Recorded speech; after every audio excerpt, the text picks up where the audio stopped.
Krishnam Vande Jagat Gurum.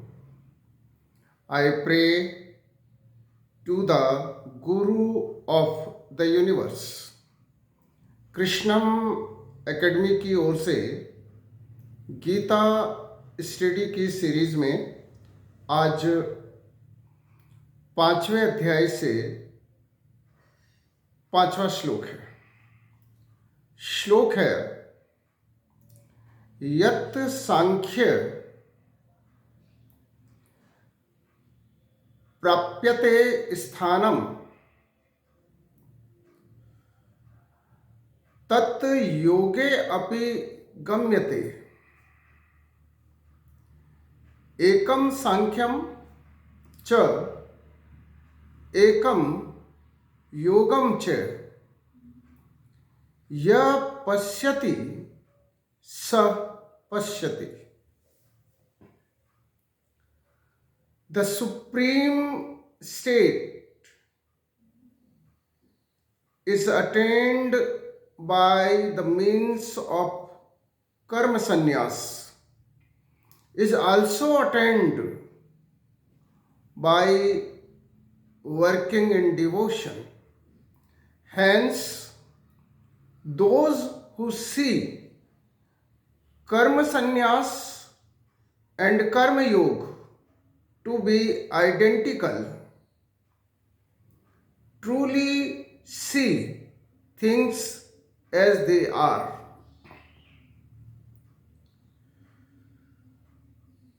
संन्यास अर्थात कर्म संन्यास,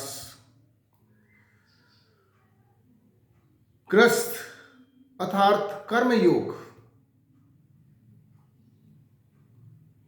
दोनों से मोक्ष की प्राप्ति हो सकती है। और जो लोग संन्यास और ग्रस्त दोनों को समान समझते हैं, वास्तव में वे लोग ही चीजें जैसी है उन्हें वैसा ही समझते हैं। इस श्लोक में अर्जुन को और अर्जुन के माध्यम से हम सबको भगवान स्पष्ट रूप से समझा रहे हैं कि चाहे आप सन्यासी बने या गृहस्थ में रहें, अर्थात चाहे आप कर्म संन्यास के मार्ग पर चलें या कर्म योग के मार्ग पर चलें, दोनों ही मार्ग से जो सुप्रीम एम, जो अंतिम लक्ष्य प्राप्त होता है, वो समान है। और ऐसा जो लोग समझते हैं, वास्तव में वे ही ज्ञानी हैं और वह सत्य के मार्ग पर हैं। मुख्य बात यह है कि आपका मन परमात्मा में स्थित रहना चाहिए। आप सन्यासी हैं, आपका मन परमात्मा में स्थित है, तो आप अपने जीवन का सर्वोच्च लक्ष्य प्राप्त कर लेंगे।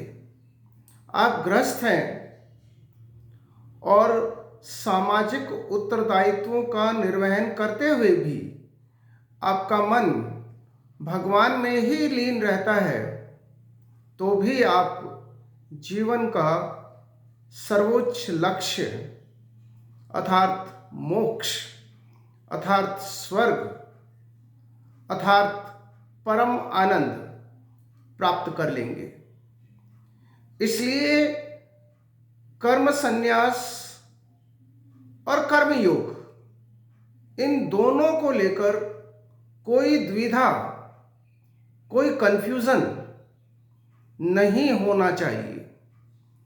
Whether you go to the path of karma sannyas or to become a monk, or you remain in the family, and by doing your prescribed duty, your mind is always in the supreme, you also can achieve the supreme state or the final aim of the life.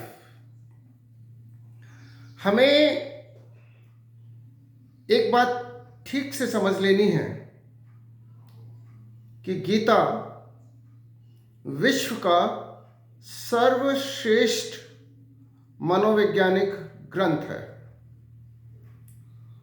और भगवान बार बार चंचल मन को अभ्यास के द्वारा, योग के द्वारा, संन्यास के द्वारा, भक्ति के द्वारा उसे सुप्रीम सत्ता में केंद्रित करने की बात करते हैं। हमारी सबसे बड़ी समस्या ये है कि हमारा मन प्रायः वहां नहीं होता है जहां हमारा शरीर होता है। शरीर और मन दोनों को एक ही स्थान पर ले आना, ये ध्यान है। हमारा मन जहां होना चाहिए वहां पर यदि है तो ये ध्यान है, इट्स अ मेडिटेशन। परंतु यदि हमारा मन हमारे नियंत्रण में नहीं है, हमारी बुद्धि के नियंत्रण में नहीं है और इंद्रियों के द्वारा संचालित होता है, तो ऐसा मन हमारे जीवन को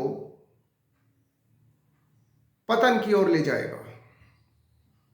इसलिए आवश्यक है कि हमारा मन हमारी बुद्धि के नियंत्रण में रहे और बुद्धि आत्मा के नियंत्रण में रहे और आत्मा परमात्मा के अधीन रहे या परमात्मा में लीन रहे। यही गीता का सबसे बड़ा प्रोटोकॉल है। इसलिए हमें ये समझना है कि हमारा मनोभाव हमारी चेतना के स्तर को निर्धारित करता है। इसलिए हमें मन पर सबसे अधिक कार्य करने की आवश्यकता है, अभ्यास करने की आवश्यकता है। और यदि हमारा मन सांसारिकता में भटकना बंद कर दे और आध्यात्मिकता के माध्यम से परमपिता में स्थिर हो जाए, तो निश्चित रूप से हम अपने जीवन का जो सर्वोत्तम ध्येय है, जो परम आनंद है, उसे हम प्राप्त कर सकते हैं। परंतु यदि हमारा मन हमारे नियंत्रण में, अर्थात हमारी बुद्धि के नियंत्रण में, अर्थात आत्मा के नियंत्रण में, अर्थात परमात्मा में नहीं है, तो निश्चित रूप से हमारा ये मानव जीवन व्यर्थ ही चला जाएगा। इसलिए हम अपने मन को मेडिटेशन में लेकर आए, हम अपने मन को ध्यान की अवस्था में लाकर हम अपना पूरा ध्यान अपने परम पिता में लगा दें, हम अपने मन को परम पिता में लगा दें। और ये बहस निरर्थक है कि कर्म संन्यास और कर्मयोग दोनों में से श्रेष्ठ क्या है। दोनों ही श्रेष्ठ है, दोनों ही मार्ग परम सत्ता की ओर, परम आनंद की ओर ले जाने में सक्षम है। परंतु समस्या ये है कि मन कहाँ है। अगर आप सन्यासी हैं और आपका मन परमात्मा में नहीं है तो आप भटके हुए हैं। आप यदि ग्रस्त हैं और आपका मन परमात्मा में नहीं है तो भी आप भटके हुए हैं।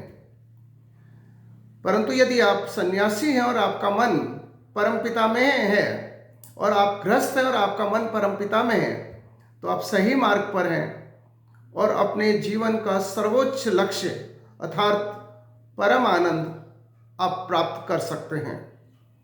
जय श्री कृष्ण।